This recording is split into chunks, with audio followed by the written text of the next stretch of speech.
Welcome to Over the Line, the podcast. I'm your host, Dan Bland. Today we are on episode number 5, and I have with me as my guest my very good buddy, Dustin Steward. Hey, Dustin. How's it going, Dan? Hey, thanks for being here, man. Hey, the podcast is moving right along. I think we're over 1,200 views. I looked the other day. So either somebody is just sitting there just clicking this thing over and over and over, or I'm actually getting people listening to this thing. So it's been pretty cool. They're definitely listening. I start these podcasts out just trying to get to know people a little bit better. And so we'll move right into that, kind of jump right into this. Tell us a little bit about where you're from, where you live now, and tell us a little bit about Dustin Steward. I'm Dustin Steward. I'm 45 years old. I'm from Seymour. I've been in Jackson County my whole life. I'm married. Been married 22 years to my wonderful wife, Kylene. I have 3 wonderful children, Wyatt, Lane, and Kaylee. Wyatt is in the academy right now on week number 13, started today. Lane works at Brownstown Electric. He's a senior in high school. Kaylee is a sophomore in high school. Like I said, I've been here my whole life. I live in Dudleytown right now. We originally started off, we got married in 2002, me and Kylene did, and we rented an apartment in Seymour for about a year and then moved to Dudleytown, actually just down from where we're at now, for probably about a year or so, and then moved to Brownstown, and we fell in love. We absolutely love it here. We were in Brownstown down in Poplar Cove right next to your grandma and grandpa for 10 years, and moved from there and went to Valonia for 5, and then back to Dudleytown where we're at now for the last 3 or 4 years. It's been wonderful. So how did you and Kylene meet? We met in high school. I was a senior and she was a freshman. It was, I guess, hopefully I'm saying this right because I'm sure she'll listen to it. I think it was gym class. I don't remember exactly how it happened, but I was sitting down and I noticed her over there, and it was kind of love at first sight. It really was. I was 18. She was about 14 or 15. I'm about 4 years older than her. And I didn't think it would be very cool for me to ask her out at that age. So I kind of done my thing, took a couple other girls out on dates, nothing really serious or anything like that. And she got older and she got her license and we started hanging out more. And really, honestly, from about her being 16 to 17 years old-ish, somewhere around there, about 2000, 99 to 2000, somewhere around in there, we've never been apart. So it's actually been fantastic. Mm-hmm. I mean, she's awesome. So how long did you guys date after she graduated before you got married? She graduated well, you're asking me some questions that's going to get me in trouble. I think she graduated in 2001, somewhere around in there, 2001. Okay. Because I was 98 when I graduated from Seymour. And then 2001, I think. And then we got married in September of 2002.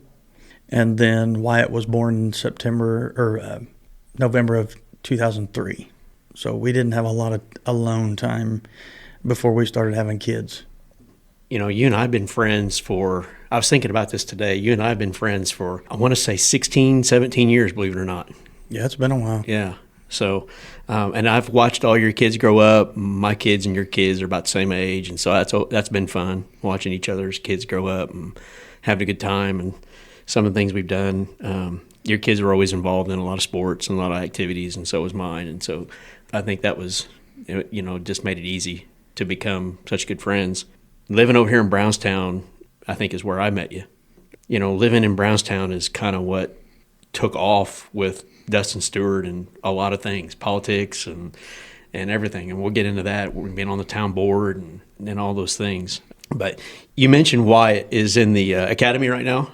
He sure is. Okay, so how long does that take? You said 13 weeks. How long does it take for him to get out? 4 months. It's a long time. So following in Dad's footsteps, how does that make you feel? It makes me feel really good.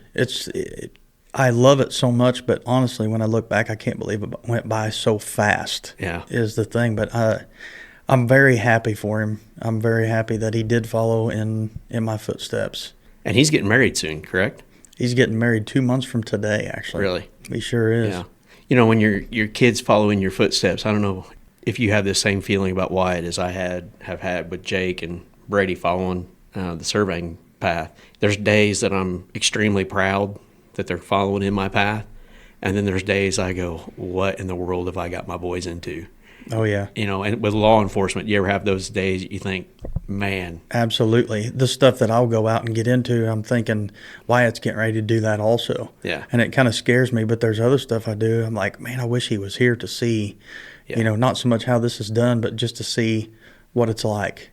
But the danger of it's what really stinks. I hate that for him, but he's got a lot of good help up there. Yeah, and he's got to face the same things that you faced when you were a young deputy or down here at jail. I mean, all that, he's got to learn all that on his own, and I'm sure you know that.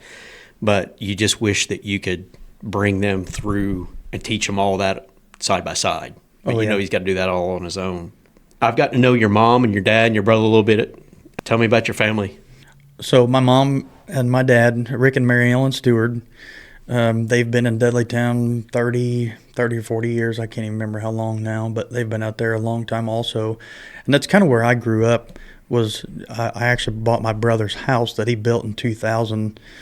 So we're right around the corner from them now. But they're happily married almost 50 years, I do believe. And I say happily married. Dad he's retired now, and he's a competition turkey call maker. He's won the nation's best turkey caller once or twice, and hopefully it's not more than that, because otherwise he's going to... You've put out a lot of facts that I hope are correct, or you're going to be in a lot of trouble. We're only just 10 minutes into this. I'm pretty sure that they're right. If not, when he listens to this, he's going to correct it. He'll let you know. Yeah, I have no doubt. Well, Rick is in the NWTF Hall of Fame. He sure is. And I let him know when I talk to him that I respect the Hall of Fame status. Yeah, he's got a turkey call in the Hall of Fame, in the museum that's down in the Carolinas somewhere. But yeah, he's got a turkey call that's in there. Well, he's on the list. Like I said, I was telling you a little bit ago, I started out a list of all the people I'd like to have on the podcast, and it quickly got to 60, 70 names of people I got on this list. And by the way, congratulations for being top 5. Thank you very much. I am so happy about that. Well, you can't be number 1, but top 5 is probably top just 5 is not bad. So, and your brother, Daniel, I've got to know him a little bit. Yeah. Let's see. Daniel's younger than you, correct? He is. He's 18 months younger than me. Okay. And growing up, brothers 18 months apart, what was that like? It was good. We were pretty darn good friends as we were growing up. We fought a lot because when you're that close, it's a lot of competition. It was a lot of fun. We were really good friends. When he graduated high school, all the way up through there, when he graduated, he went straight to Cummins. And he's been at Cummins ever since he graduated in 1999. He's held all kinds of cool positions there, president of the union, and I mean, you name it. He's held it, and he's been very successful at Cummins. Do you remember the first time little brother got you down and whipped you? I don't think that's ever happened. That's never happened. I hope he hears this. Oh, I'm sure that he probably will. Yeah, he takes his first chance. I'm really proud of him for everything that he's done at Cummins, but we're not going to go there. He's never whipped me ever, and I'm not sure that he can now. Yeah. Yeah. Well, right after you got married, you settled in. Did you go to work immediately at the sheriff's department, or what type of jobs or career did you have before you joined the sheriff's department? Before I joined? Yeah. So before I joined, right out of high school, I delivered feed for Wascom Ag Center, and that was so fun. I honestly thought I was going to be a farmer or do something like that right out of high school. I really enjoyed that. It was for Mark Wascom. He owned Wascom Ag, and I did that for a year or two, and then I went and worked, actually, I think it was for my dad for a couple of years, I believe, and then that just wasn't for me, and maybe had an odd job. I really wanted to be a police officer, and nothing felt right. And my dad had retired from his job now after 42 years, and I thought that maybe that was my destiny, is to work with him, and I just never did. I left there, had another job for just, not long, 6 months, and I worked for Beely's, and I traveled all over the place. Went to Fort Bragg, North Carolina for about 2 weeks at Beely's, and came back and went to Syracuse, New York for 2 weeks, and I said the traveling thing's not for me. Mark Larman was the sheriff at the time. He finally called me after I wore him out, and he gave me a job as a jail officer. And I left there June 9th, 2002. It was when I walked into the sheriff's department first time, and I've never looked back. Yeah. And you started out just working in the jail. Yeah. Yep, started off as a jail officer. And how long did you do that? I was in the jail from, like I said, June 9th, 2002 till I was hired by Jerry Hounshell on the road April the 12th, 2005. So about almost 3 years, just a little bit less than 3 years. So Jerry Hounshell was the sheriff whenever you got on the road as a road deputy. Yeah, Jerry was. I came in under Jerry's first term as a jail officer, and then he hired me on the road as a deputy under his second term. Yeah, Jerry is he's a legend, isn't he? Yes, he sure is. Yeah, I mean and Jerry's on the list, and I hope that someday I can get him in here. But I started this podcast and I was talking about just influencers and legends. But when I think of Jackson County legends, Jerry Hounshell's, gosh, he's fantastic. He's up there top my list. And I had thought that maybe he was the sheriff whenever you got in down there. And the thing I remember about Jerry being sheriff is just how well respected he was. Yeah, he was great. Just everybody had he had an aura about him, but everybody respected Jerry. He never really demanded respect. He was the type of person that didn't, demand respect. He earned it. Yeah, you just gave it to him. You just gave it to him because he earned it. And so I see a little bit of that in you. I think you got you don't really demand the respect that you get down there. You just kind of earn it. So I appreciate that. Yeah. And then, so you started out on the road, and then tell me about what that's like being a road deputy. I mean, do you start out nights, and how's that work? So in 2005, we didn't have a lot of help. Went through the academy. When I got hired in April, I didn't have a whole lot of time. I started the academy and spent 4 months, obviously, in the academy, like Wyatt is now. And I graduated, I believe it was August 18th, somewhere around the middle of August of 2005. So I spent my whole summer when it was really, really hot in the academy. Come out of the academy, didn't spend much time in the FTO, which is the field training. Didn't spend much time there and went straight to night shift. And at that time, we had just one guy, and that was it. When I came on at 11 o'clock, I went home at 7 a.m., and in that time period, unless there was a reserve on, I was the only paid guy in Jackson County. And then in the morning, I was relieved by, I think, like Mike Crothers or Rob Henley, and they did their 7 to 3, and then 3 to 11, and then I was 11 to 7. And I guarantee you it was not Monday through Friday. I probably had Monday, Tuesday off, or Tuesday, Wednesday off. And then we got a little bit more help as time went on.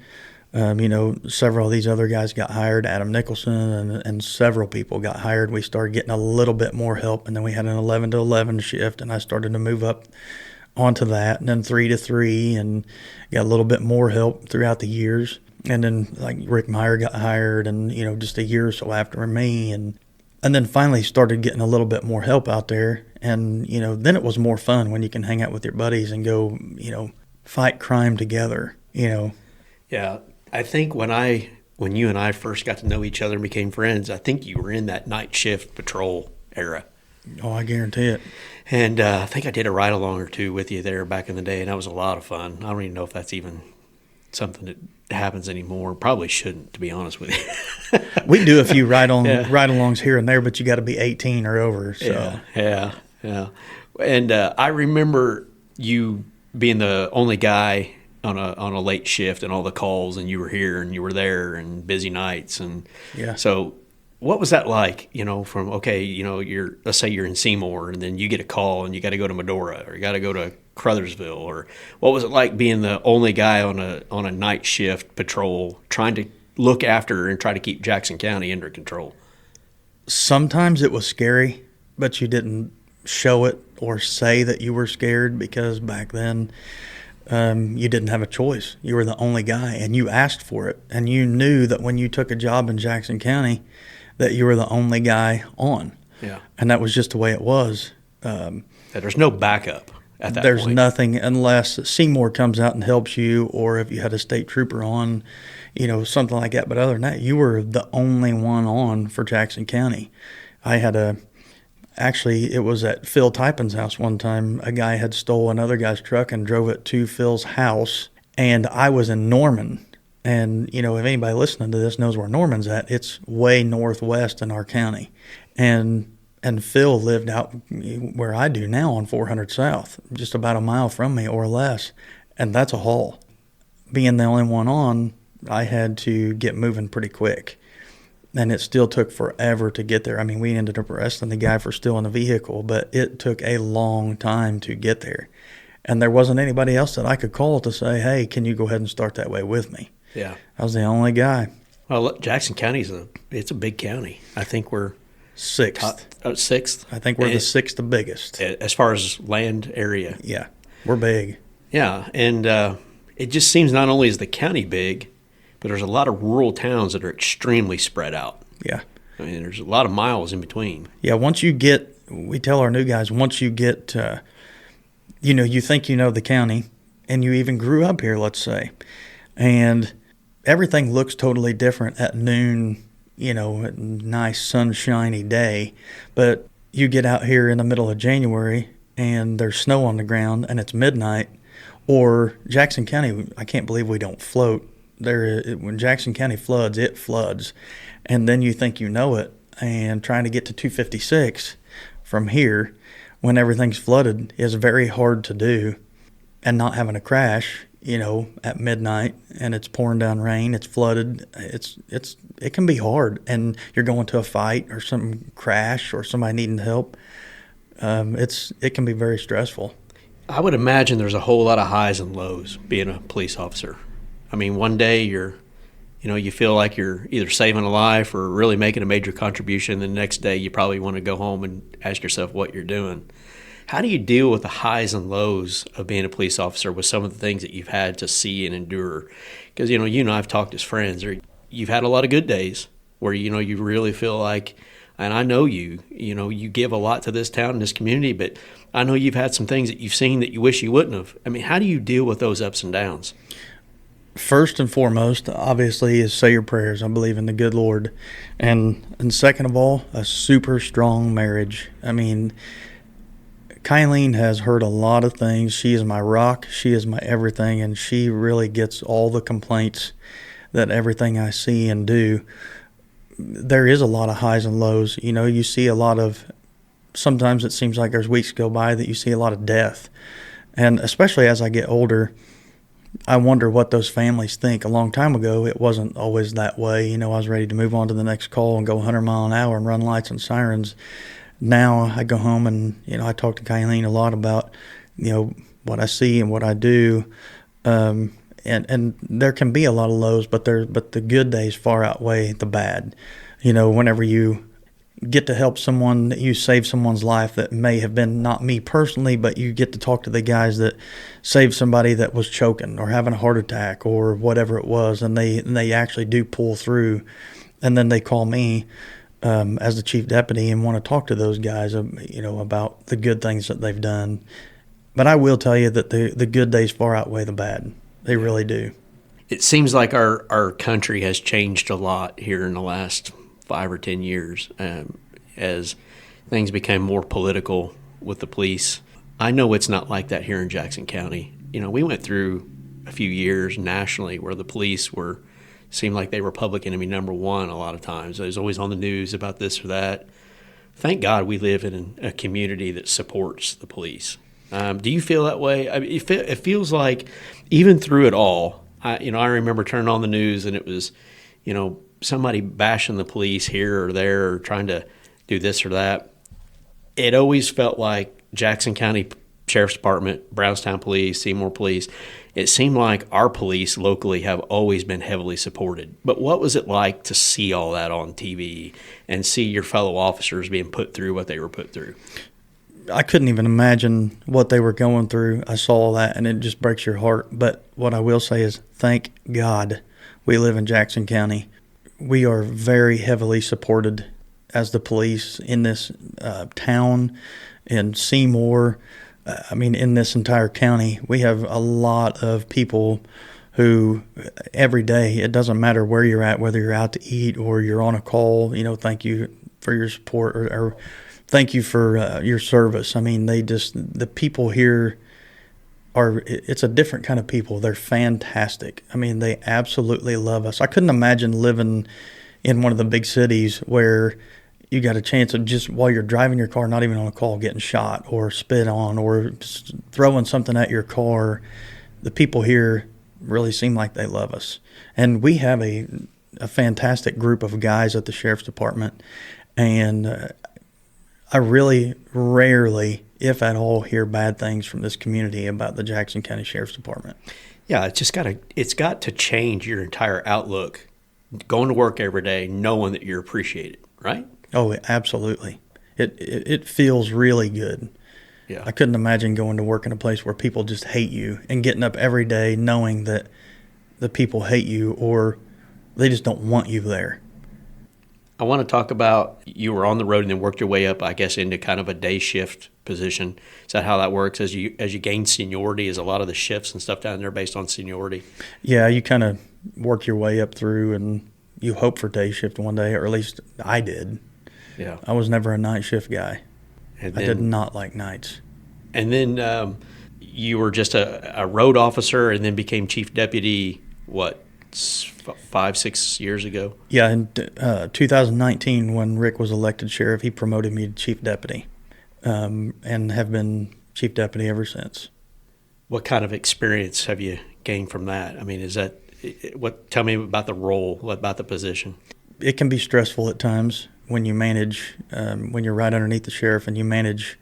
We usually average 95 to 100, 105 employees, and you help each one of the department heads, do what they need to do to take care of business.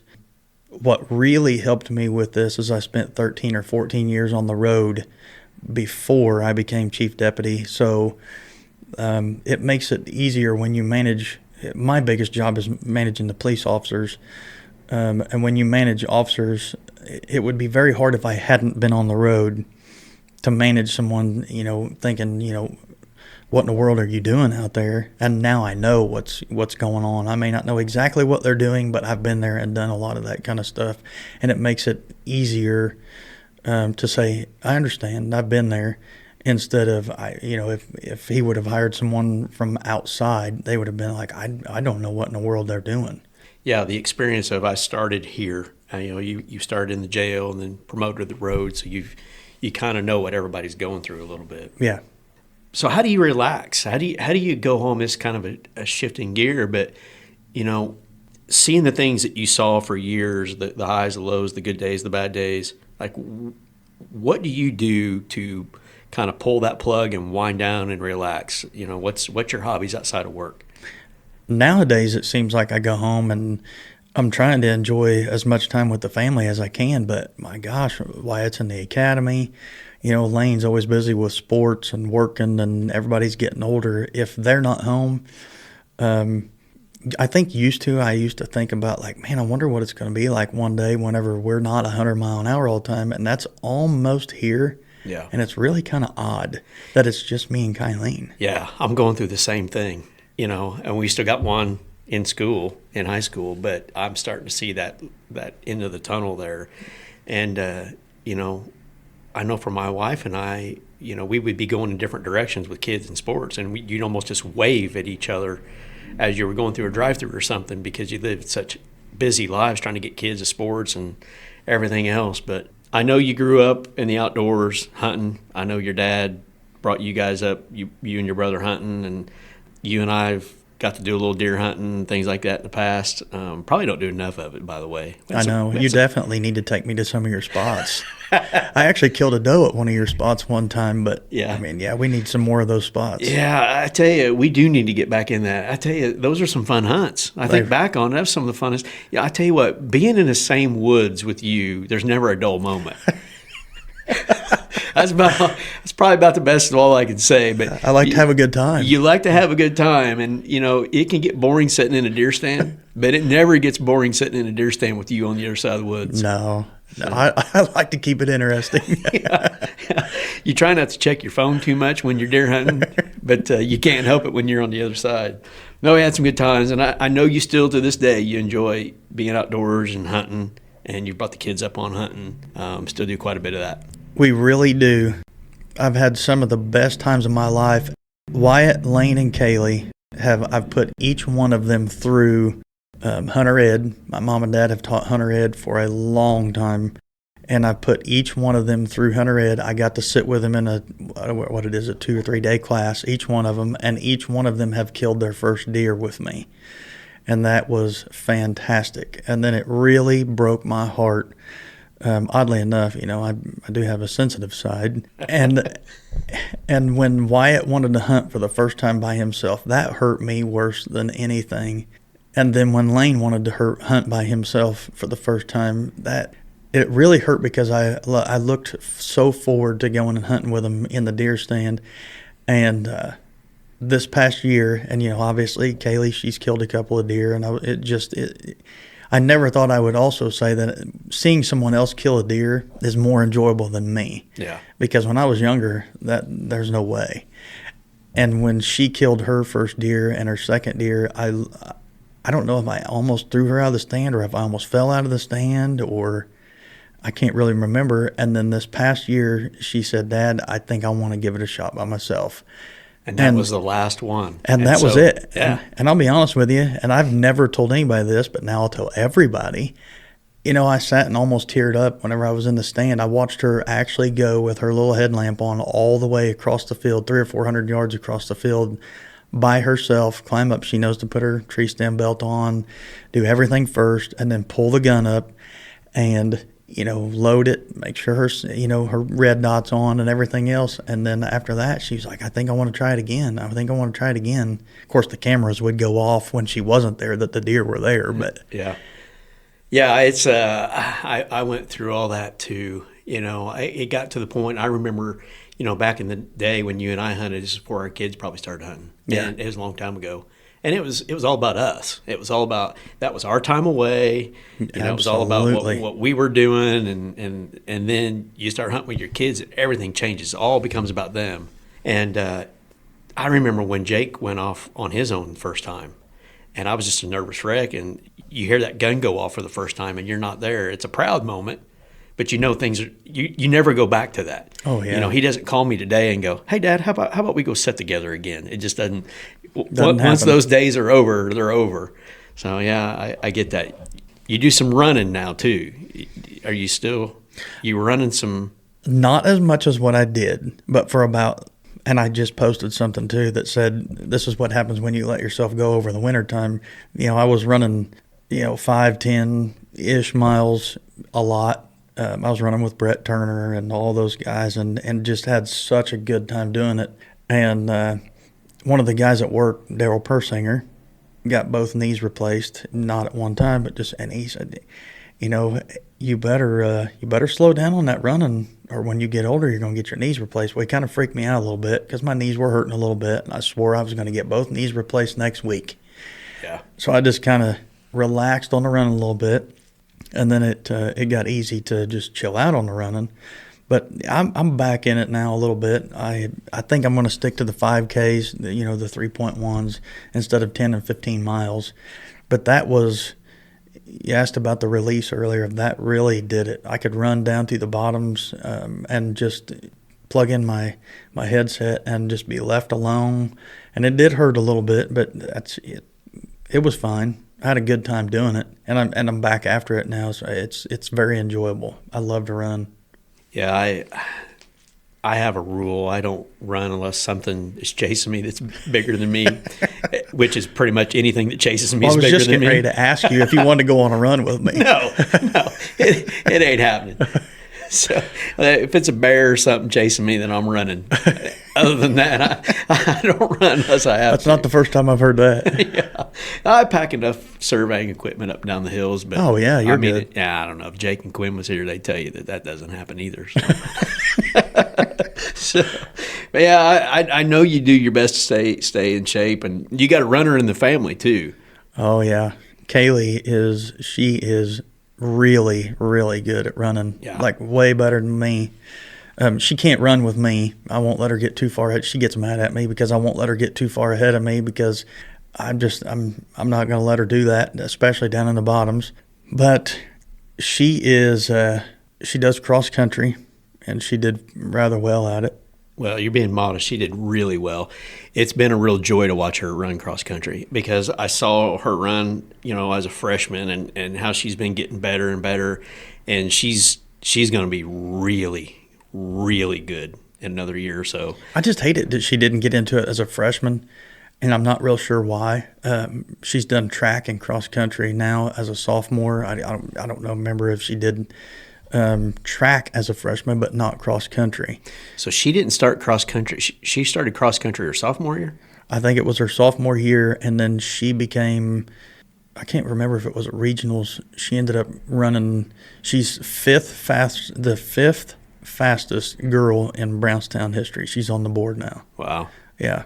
And she just keeps getting faster. She just keeps getting faster. In fact, I watch her sometimes run. I've taken her to the sheriff's department and watched her run on the treadmill while I was, really hitting the big weights, and and I just don't see how a human body can run that fast, that long.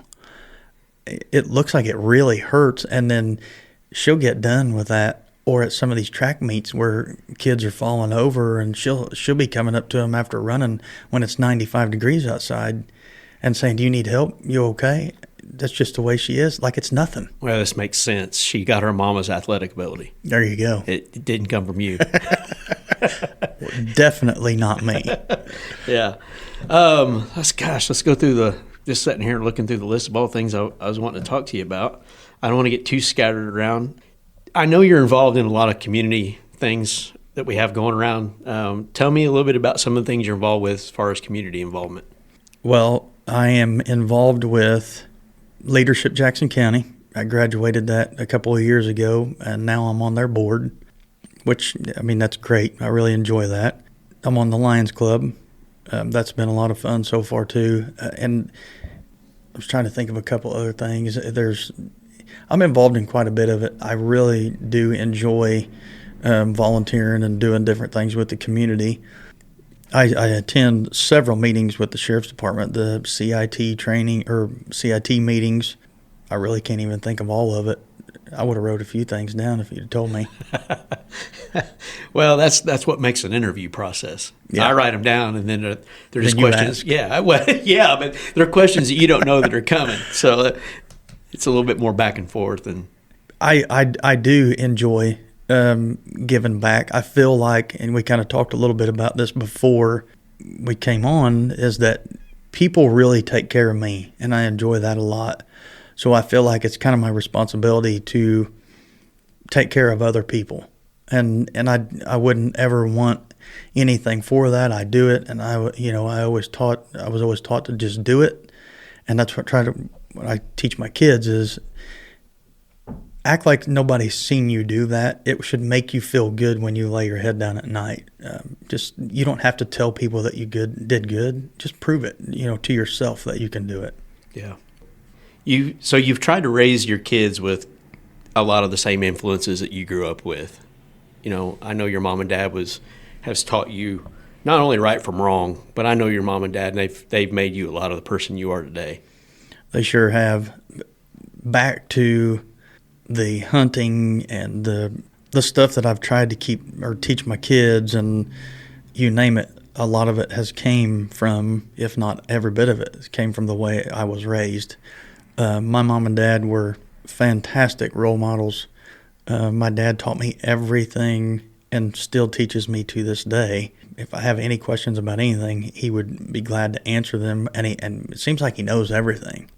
Especially hunting and just any of that kind of stuff. It's been wonderful to be able to pass that along, to the kids. And they see it too. If they've got questions, a lot of times I tell them, ask your papaw, he'll know. And the way Mom, I tell you what, it's never been better living next to them also if we ever have questions. It's really not, we're 100 yards from them, Yeah. Getting back to your sheriff's department career just for a minute. and without trying to jump around back and forth too far on our list, you've worked under several different sheriffs. I sure have. What all the sheriffs have you worked under? You said Mark Larman actually was the first to hire you. Then Jerry hired you for the road. Is that correct? Yeah, Larman hired me, but he was lieutenant in the jail. So it was technically Jerry's first term. Jerry was a 2-term sheriff. His first term, I came into the jail. So whether he hired me or not, Jerry was the sheriff. Jerry was a 2-term. I got on the road under Jerry, his second term. And then it was Mark Larman. He left the jail and became sheriff. And then it was Mike Crothers, and he was 2 terms. And now it's been Rick, and he's 2 terms. So, yeah, I've been, 4 sheriffs, and 2 of them's been 2 terms. 3 of them's been 2 terms. You know, a lot of good community leadership has come out of that group, and you don't become a 2-term sheriff without being so. That's right. That's for sure. So you've had a lot of good guys to kind of learn from as sheriff. You know, one of the things that we have to talk about is obviously you are a 2026 candidate for Jackson County Sheriff. Yes, sir. And so, you know, it's the big thing that we probably need to talk about. Have you always known since you got into being a police officer and got on with the sheriff's department, has this always been a dream of yours, or is this something that just kind of slowly grew? It really has, especially becoming a deputy. There was nothing that I could think about doing more for a full career. I always wondered what it would be like, to have a full career as a police officer. That's the reason why I couldn't find anything that I loved before I came to the sheriff's department. And I always said if I never got on the road, then I would still be in the jail, right along with Clyde Davidson and all those guys that were there for a long time. And yes, soon as I hit the road in 2005, I knew one day that I was going to become sheriff, or I was going to work really, really hard to get there. That's becoming a deputy, being a deputy, and being good at what I did, and becoming sheriff really consumed me. And then as it got later on in my career, I really, really wanted to be sheriff. It was in my heart, my mind, and my soul. And now that it's getting close, and it will potentially be my name, on the ballot, it's becoming reality, and it's really cool. Yeah. This isn't your first time in politics. You ran for Brownstown Town Board back in the day. I don't even remember what years that was, but I remember being a part of your very first campaign. Got a little experience doing that. Yeah, you helped me out in that campaign. You actually made all my big signs for me. Yeah, I remember that. It was a lot of fun. That was back when, you and I were both too tight to buy signs, and so I painted them in my garage. I remember laying them all out with masking tape, painting them all out. That's exactly right. Yeah, anything to save a couple bucks. Oh, that was a good time. Nothing that I did would come close to anything that probably my grandpa did. I think he was the Dustin Steward. And I cannot believe you just said that. I got to say it one time. Listen, for all those listening, my grandpa would call Dustin Dusty. And the thing I loved about it is you'd never correct him. Never. And I never did. And he knew your name wasn't Dusty, just for the record. He just loved to call you that to see if you'd ever correct him, and you never did. But he went I remember somebody got him a golf cart. Do you remember that? Somebody got him a golf cart, and you gave him some business cards and a T-shirt, I think. I sure did. And I think Amanda Lowry said that was the all-time record of voters that Brownstown had ever had for town council. He killed it. Yeah. It was like the record for town council overall votes. And he went to every house on his little golf cart in his town. Yeah. What me and Kylene could not reach, he'd either already been there, or, he was just fantastic. And obviously everybody loved Bill Bland. Yeah. Everybody. And what was really cool, not only did they love him, and he was just an icon, and you name it, but he had my shirt on. And I was like, that guy is a stud. Well, I appreciate that. And he enjoyed it, man. And sometimes I think about, what he would think about you running for sheriff. He would just love it. I think about guys like him and I.J. Chadwell and some of these guys that you and I looked up to so much. Oh, yeah. And you wonder, what some of those legends, if they could see you now and think about that, Yeah. Yeah, that was a good time. I think he was as happy that you won as you were that night. Oh, yeah. I think that was the night where there was still a picture floating around of, was it me and him or all three of us with a big fat cigar in our mouth? And I remember thinking that is the coolest thing ever, is all of us standing there like that. And I knew that I was like, man, having him on our team and just being friends, and not to mention living 2 houses down for 10 years, was the coolest thing ever. Yeah, you didn't need a night watchman down there at Poplar Cove. You just needed Bill Bland. That's right. He knew everything that was moving in that neighborhood. Yeah, he may not have been 100 mile an hour, but he was out walking all the time. Yeah, there's no need for patrol. He already knew what was going on. Yeah, even having a sheriff's car sitting there, he didn't care. He was out on patrol all the time. Right. Yeah, and I don't think it would have mattered. I think if you'd have went to him and said, "Bill, I think I'm running for president," he'd have said, "All right, I got you. Let's do it. Oh yeah, get me a golf cart. Yeah, how far do I got to drive?" And I guarantee he'd have said, "All right, Dusty." Yeah. Well, listen, I hope that you don't get a whole lot of people calling you Dusty after this podcast. But well, if you keep talking about it, we probably will.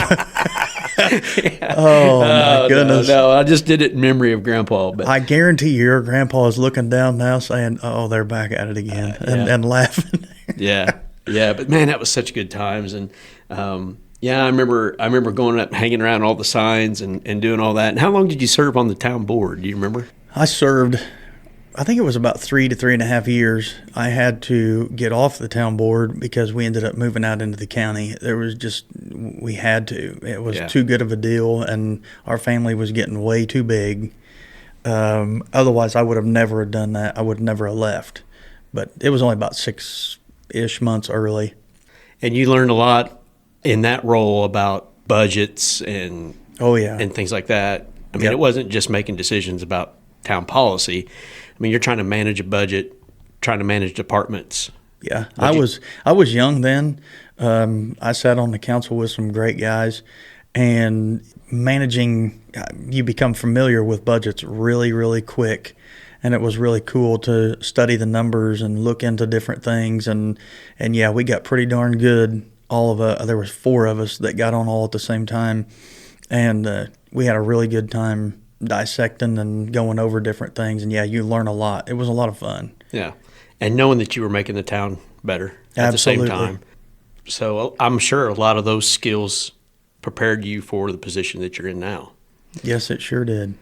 So you did something a little bit unconventional, and I want to talk about it. You started your sheriff's race candidacy early, probably what some would consider extremely early. You and I have been friends for a long time, and I'm just going to flat out tell you that whenever you told me, I'm dropping this, I'm making this live, I'm going to let everybody know I'm announcing this thing, my gut reaction was, man, it is way too early. It is way too early in the game. And I just want to say, for the record, so that everybody in town can hear this, I was wrong, because I have seen you do things here with this campaign and get out to such a head start on this thing that you have kind of changed how a campaign is locally run to some degree. And so I want to talk to you about that. What was the mindset of getting out there so early in this race? The biggest thing is Rick is a 2-term sheriff. And usually after being in the game for so long, this is my 23rd year at the sheriff's department, you're going to have competition after a incumbent leaves. And I thought, I want to do things different than anybody else has ever done before. And next month, which tomorrow, will be, we've been out a full year, which was 2 years ahead of time.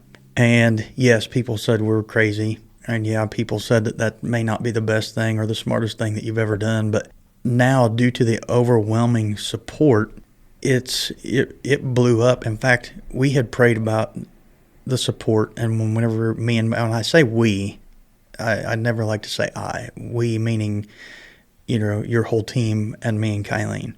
We prayed about all that support, and holy moly, it's been huge. The support has been absolutely overwhelming, and that's kind of what we wanted, to show people, hey, look, if you want to compete, this is what you're going to be up against. Yeah. And my mind never stops.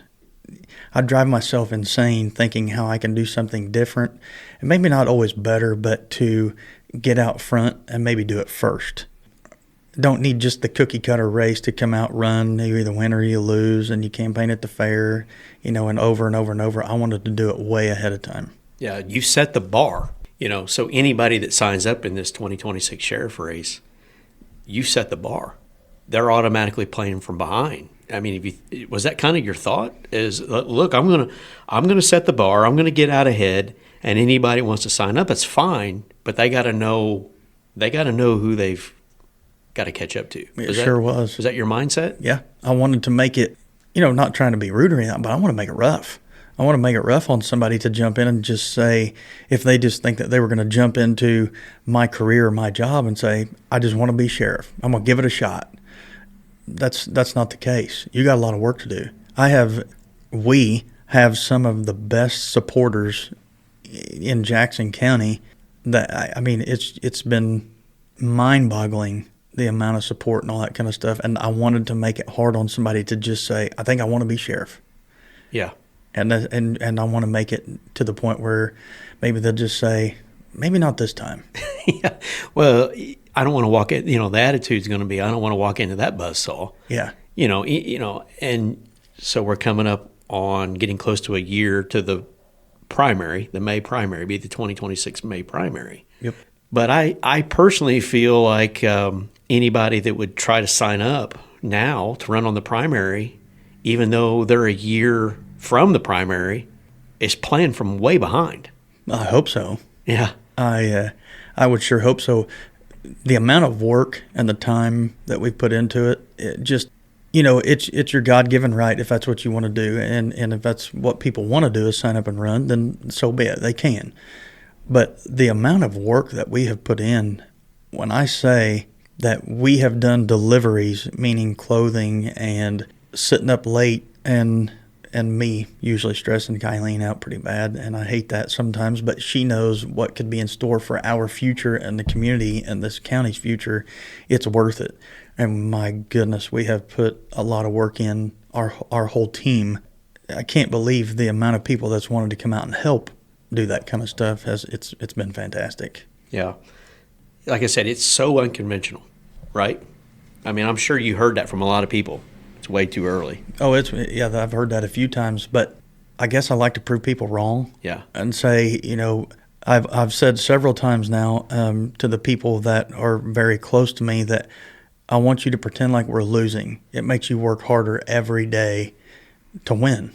Well, I think conventionally people would look at this and say, man, there's nobody on the ballot. And he's running, like you said, you act like you're losing every day. And so that is completely thinking outside of the box. A lot of people would wait to see who was going to sign up there, in that first primary, and then go tackle it after that. Yeah. You've said, I'm not waiting around for that primary. I'm going to go out and I'm going to do my thing.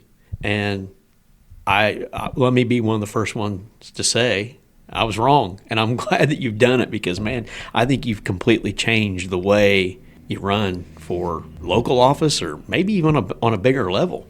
I mean, you tell people this is what you're going to have to beat. Yeah, and hopefully it does change some things. We didn't want to be just one of the other sheriff candidates that comes out and just says, "Hey, we're going to give it a shot." Yeah. No, we want to set the bar high, and hopefully it works out because in the future, if somebody sees the way we've done things, they'll say maybe we'll do it the way Dustin did it, and it worked out really well for him. Well, anybody that's considering it, I guess, they've seen how hard you've worked. Yeah. Okay. And now they know, am I going to be able to outwork this guy? And I think a lot of people in this community are seeing that probably the answer is no. You're not going to be outworked. And that's something I know about you. That's something I think the community knows about you and the people who are listening to this podcast that maybe don't know you are tuning in to hear who Dustin Steward is. There's very few people that are going to outwork you, man. I think not just you, but the people that support you, I know a lot of the people that support you are the same type of people. They're not going to be outworked. No. So you've got a lot of good people in your corner. So you've got you and then a lot of good people that with this whole we're not going to be outworked mentality. Man, you got a special thing going. Yeah. One of the biggest thing, obviously, is faith. You got to say a lot of prayers. And having a wife that supports you like Kylene does is just, it's second to none. I mean, she is wonderful. I can't say enough about her. And then having the support group, and I'm sure that some of the people that are the closest to me probably think, my gosh, he's crazy, but we're going to give it a shot. And then, come out sometime and say, man, that was you did good on that. That was all right. One of the things about you that I've known for a long time, and maybe people that are close to you know, is you have a God-given ability. And I don't know if I'm going to say this right, but you have an ability to somehow be very direct with someone. Maybe that's the politically correct way to say it. To be very direct, very to the point with someone, maybe to the point of even telling somebody to go pound sand or to take a hike, and having the ability for them to ask you, how far do you want me to hike? I've seen that from you.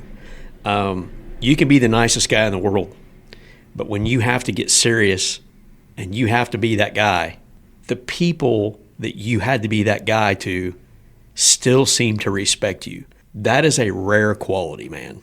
Usually the guy that tells somebody to, piss off, I don't know if that's the proper way to say it. Usually the reaction from people isn't the most respected. You have the ability when tough decisions have to be made and you've got to be direct with somebody, you got to be tough with somebody, they still respect you. I've known people that you've arrested that have the utmost respect for you. That is rare. It wouldn't surprise me if there's people walking around here that you've arrested walking around in a Dustin Steward for sheriff sweatshirt. And I bring that up because that is so rare. So where does that come from, man? I think it's all in how you want to be treated, and that's the way you need to treat people. We were actually, 3 or 4 of us today, were eating Taco Bell, and I seen a guy that I had arrested a long time ago, and he just waved, and when he drove off, he was waving. I mean, I've seen people at Walmart, I shake their hand, I give them a big hug. If I ever got mad and hollered and screamed, which wasn't all the time, it was sometimes, if I ever did that, when I got done and they were in handcuffs and we sat down in the car, then I would say, listen, this is just business. I don't hate you. In fact, this is how I pay my bills. There's no reason for me to hate you. And doing that for so many years, and I may not have made 1 million arrests, but doing that for so many years, people still come up and say, hey man, even when you arrested me, you didn't treat me like crap. And I appreciate that so much. And, even now I tell people we have work phones at the sheriff's department. Before you do something crazy, you seem like you're doing really, really good. Before you get high or get drunk or drive a car or whatever, why don't you call me? Even if it's midnight or noon, call me and I'll stop what I'm doing and I'll answer and I'll talk you through that before you wind up in jail or doing something crazy. And I've had a few phone calls, not a bunch. And it really means the world to me. It really does. After someone says, a long time ago you arrested me. Man, in the beginning I thought it was going to be bad. But man, I'll tell you what, I'd like to shake your hand. You changed my life. I've been off dope for a long time now, or I've been off alcohol, you name it. And that it makes me feel good. And I wish there was more people that was around when someone says that, but they're not, because I'd love to see that those people see them, they had changed. And a lot of times it's just me there, and that's okay. But yeah, there's no reason to treat people like crap. No, the one thing that I think people can say about you is they may disagree with you, possibly, but you're very fair. Oh yeah. You never make it personal. You're very fair. It's black and white. That's why I said earlier in the podcast it reminds me a lot of Jerry. It reminds me a lot of Jerry Hounshell. Yeah. Jerry was that way. He was very well respected, but Jerry was very fair. Not afraid to make a decision, and I see a lot, like I said, I see a lot of those qualities in you. And I appreciate that, because with Jerry, I was in my very early 20s whenever I got on the road as a police officer, and how Jerry didn't pull his hair out completely is beyond me. But Jerry was very fair, but he was also very firm. Yes. And that's exactly what I always said. I wanted to be fair, firm, and consistent. And you knew if you messed up with Jerry before you got back, it was like dealing with your dad. You were in trouble. But whenever you got done being in trouble, 5 minutes later, it was, hey, do you want to go get a sandwich? You want to go get something to eat? Do you want to, whatever? He wasn't a kid about it at all. But if you did something good, Jerry'd pat you on the back and say you did good. But like I said, if you did bad, you were in trouble. Yeah. And that's kind of the way I modeled. It was just like my dad. I modeled, my career off of that. Yeah, just fair and to the point, black and white. Going back, way back, talking about, when you was on the road, I remember doing a ride-along or two with you. And I want to talk about the first time I saw that. You probably don't remember this. You were looking for somebody that night. And you tracked somebody down to an apartment in Seymour and was banging on the door, and they weren't there. And you let them know the consequences of what was going to happen when you found that person. And man, I was loving every bit of it, because to me, this was like an episode off Cops. I just wanted to cue the Bad Boys song. I mean, it was like the coolest thing I had ever seen, man. And you were just, being firm and direct with them. And I remember them telling you, now, Dustin, we would never lie to you. If we knew where he was, we'd tell you right now. And these people just acting like you were the greatest thing since the, sliced bread. Oh, yeah. And I walked away and I thought, man, what the heck just happened? Like, he just basically beat this door down and told these people how it was going to be. Oh, yeah. And they went on a 3 or 4 minute rant about how you were the greatest guy ever. It was the strangest thing I had ever seen. But yeah, I always said that you can make someone say thank you for writing them a ticket, because it's all how you treat that person. When you walk up and tell them, just relax, the police aren't bad. It's exactly like knocking on that door. Whenever you're right up front, don't lie to them, and then in the end say, this is why I had to do that. Like, oh, okay, that sounds really good. And that is your God-given gift. Like you said, you have the ability to write somebody a ticket and they thank you for it. Yeah. I don't know very many people that can do that. Yeah. Yeah, and it's just, I'm telling you, it's all about the way that you treat somebody. And I will always say, I still remember driving to the sheriff's department when I was a jail officer. Every single day, I say my prayer on the way to the sheriff's. If my camera was recording all the way, you'd hear me say prayer. It may not be the best, and it's never really long, but I say a prayer every single day to help me be fair and treat people good and do things the right way. And that may not always work out, but I sure try. Yeah. Man, I ask this question here on every podcast that we do, and we're getting here close to the end. What makes Brownstown special? What makes Jackson County special? What makes this place so different? Why have you and your family hung your hat here? Well, a lot of it is what we were talking about earlier. Working for the sheriff's department, it's been fantastic, even during the bad times. But the support that we have been shown as officers, and the support that me and my wife and my family, we were so welcomed. Being from Seymour, not that it was really far away, but that's a big competitive town, We came here, and I've been here ever since, and I love Seymour, and I'm from there, and that's, we loved it there. But being here in this community and in Seymour, the support that we have been shown, other people may have different answers, but the support, especially that the police have been shown, and the way that we're treated is really, really big in my mind. Actually, I've never had someone here say that they hate us or they want to throw stuff at us. It's always, hey, can I buy your dinner? Or, hey, can I do this for you? Or, thank you, so much for your service. And the support is the biggest thing for me. And the people here in Jackson County I consider us probably the best county in the state.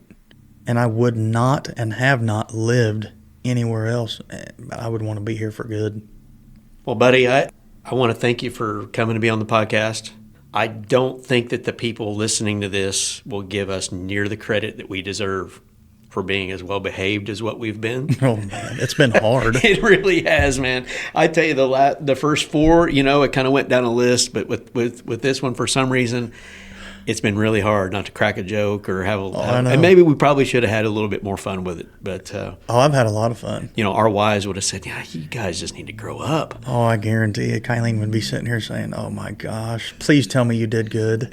Yeah. So it's been a blast. Congratulations for being top 5. Yeah. Hey, thank you so much. I mean, if I was in NASCAR, I'd be getting a raise right now, being in the top 5. Well, when we get a little closer to the actual election, I want to have you back.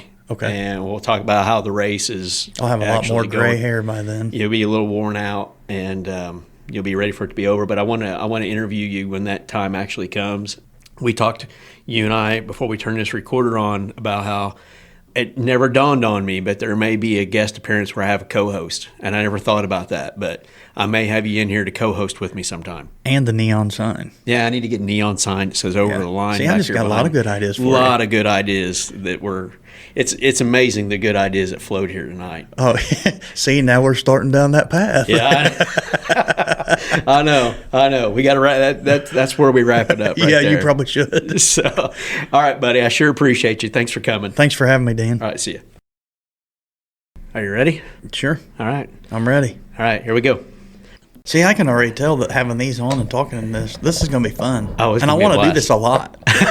Like, I want to be a co-host. I Yeah. want to sit next to you, like So- Bob and Tom. 'Cause